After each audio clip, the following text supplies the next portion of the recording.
Okay, tuloy tayo. So nakita nyo guys, no? Tatanggalin natin yung pinaka plate nya, kasi yun yung nagdadala sa lahat. Yan, itong plate na yan, oh. Yun, oh. Brado. Ang tigas, oh. Dapat yan, malambot yan. Suabe. Suabe. Ayan. Tanggalin natin, no? Tigas. Parang si Lolo tigas, ah. Grabe. Grabe katigas. Matagal lang hindi nabubuksan ito.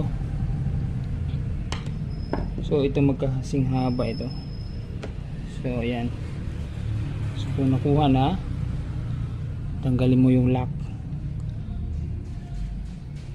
Ito yung lock, no? Tanggalin mo yung kabilang lock. Ayan. So ngayon, huhugutin mo na siya. So paghugot niyan,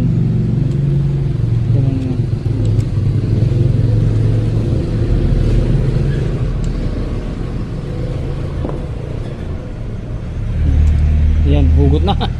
Natanggal na.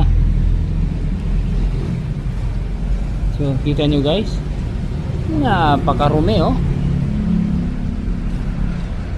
Nasa loob yung dumi nya. So kaya spray natin carburetor cleaner. So ito yung importante nyan. Yan, oh. Tigas, oh. May bearing kasi yan, eh. Yeah.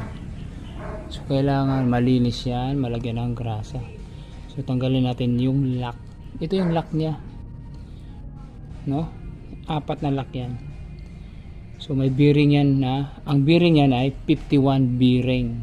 Nakikita ko sa aking x-ray na mata, nakikita ko kung mabibilang mo.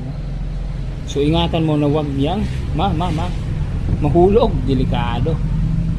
Okay, so pakita ko sa iyo paano tanggalin. Una, kalasin mo ito. Gumamit ka ng alambre dahil yan, oh, napakaliit.